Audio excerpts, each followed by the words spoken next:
Welcome back, ladies and gentlemen, to Wealth Minerals channel with world-class lithium projects in the prolific mining district of Chile. Joining us, as always, the strategic advisor, Tim McCutcheon. Welcome back, sir.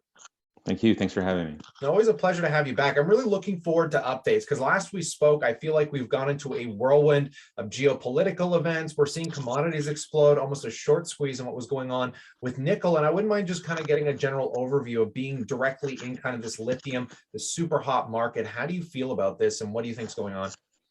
Yeah, well, if we talk about lithium specifically, I mean, the reality is there almost can't be a short squeeze because there's no supply out there to squeeze in the first place. I mean, everything has been bought out and it's been bought out in the future, and so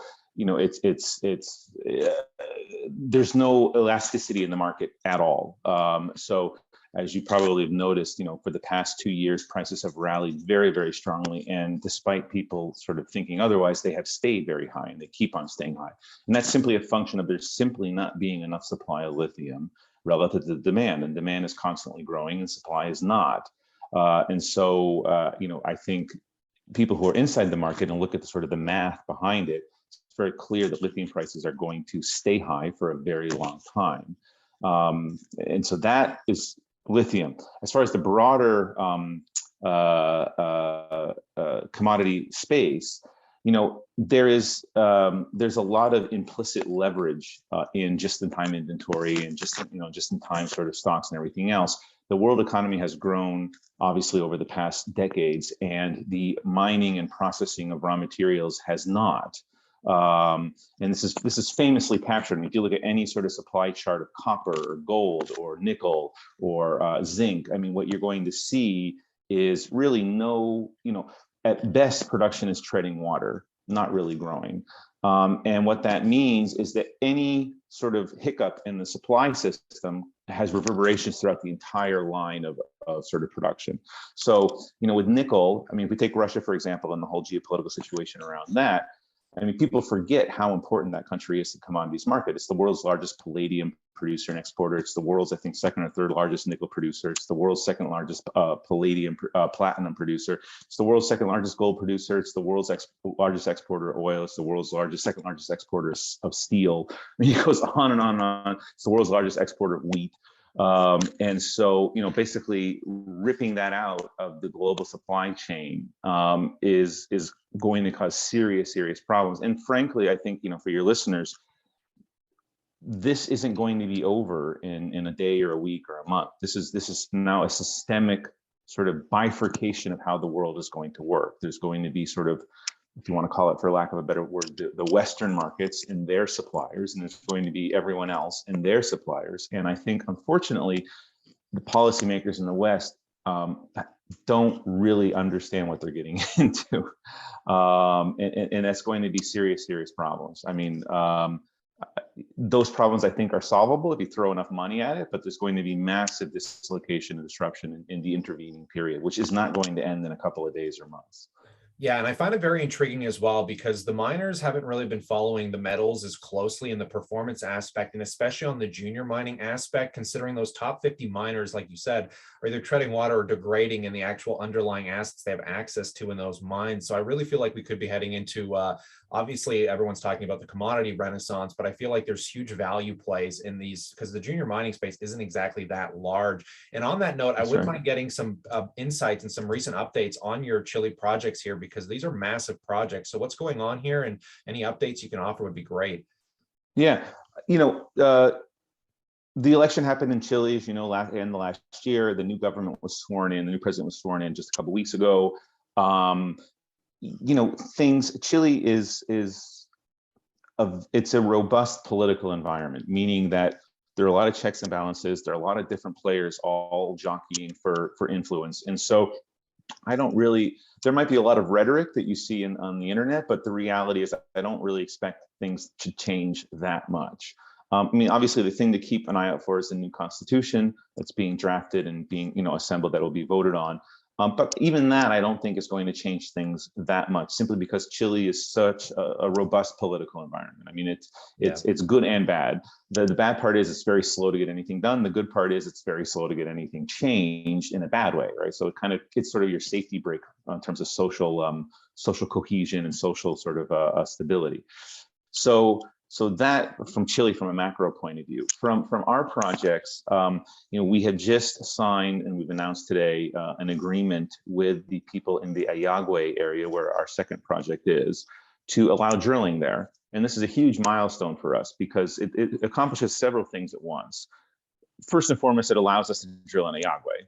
So we have a project that we're very excited about. It's right on the Bolivian border. It's essentially sort of a sub-geological unit of Uyuni. Uyuni is, the world's largest salar is in Bolivia, and this is on the other side of the border. It's not part of, it's not directly part of Uyuni, but it's pretty damn close.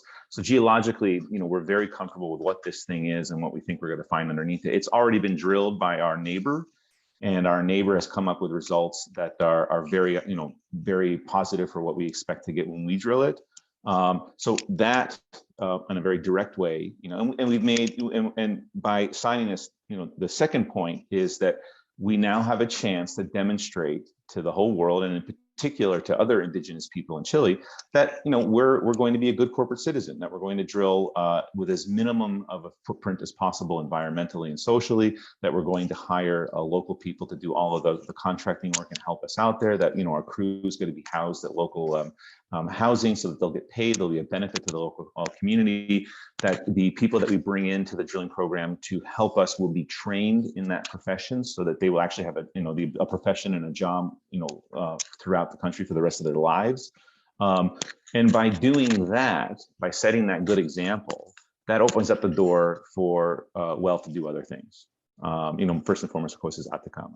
So we're really excited about having the opportunity to demonstrate that we're a good corporate citizen, that we know how to do our job well, and that people benefit from us being around. And and there's all sorts of things embedded in that agreement that, again, will just, I think, put Wealth Minerals' best foot forward and really speak well of the company. We are, again, the environmental footprint, hiring of local people, training, getting as much money as possible economically into that local space, and then pledges for the future. We're not going to use solar evaporation. We're going to use sorption technology, right? So all of these things that should make indigenous people very comfortable about Wealth Minerals as a local asset developer in Chile. And also this should make them very comfortable that they're going to benefit when we show up. So this, I think, will open the door, because the irony of ironies in Chile has this huge natural endowment of lithium, and frankly there really isn't a lot of activity happening there, precisely because it's sort of like a Mexican standoff, right? Everyone's kind of looking at each other saying, well, who's going to go first, who's going to get the go ahead, and who's going to actually put their money where their mouth is. And now we have that opportunity to do that. Now that you've kind of got that go ahead moving forward, do you mind just giving a brief timeline to exactly how this project's going to pan out over this year? Yeah, we're going to drill. We're going to drill now. And the nice thing about the geology of salars is because you're essentially drilling into a basin, the relationship between number of data points and statistical robustness is really favorable for the explorer. And in gold, in gold project, you're drilling basically 15 meters apart, and then sometimes you're drilling as close as 20 meters apart. So you need a whole lot of holes to have statistical confidence in making predictions. When you're drilling a basin, you don't need that many holes because geophysically it's just a big thing. So you don't need as many. It's more predictable, which means you need less data points to come up with a very high confidence level of what you're saying. So we'll be drilling probably 5 holes. And with that, we'll be able to come up with a inferred resource. And with the inferred resource, then we'll finally be able to get some numbers on the board, as they say, that will allow us to start putting objective metrics to the asset. Again, this is just speculation, but given what we know about our neighbors' drilling results, and given what we know from our geophysics that we've done that are on our website and in past press releases, we expect an operation there to be comparable to something that Millennial Lithium has in Argentina, just in terms of size. We're expecting sort of grades similar to that. We're expecting a potential production footprint similar to what Millennial came up with over the course of their developing their asset. And Millennial, as we all know, was bought out for pretty nice value. So that's just Ollague. That's not even talking about Atacama. But that's sort of what we expect. We expect basically a project that will hold its own in the lithium space for sure, and be worth quite a bit. So I really look forward to seeing how this evolves over this year. I feel like this year could be very pivotal for Wealth Minerals. So I appreciate your time Yeah. today, Tim. Thanks so much for coming out. Thank you. Thank you. Always a pleasure. On that note, I'm going to pass the question off to you. What do you guys think about Wealth Minerals, the lithium, the commodities market? I'd love to hear about it in that comment section below. Consider subscribing for those news, or that news as it comes down the wire, perhaps some of the drill results and the estimates as they come in, and we'll go from there. But stay cool, stay awesome. And as always, I look forward to catching you in the next one.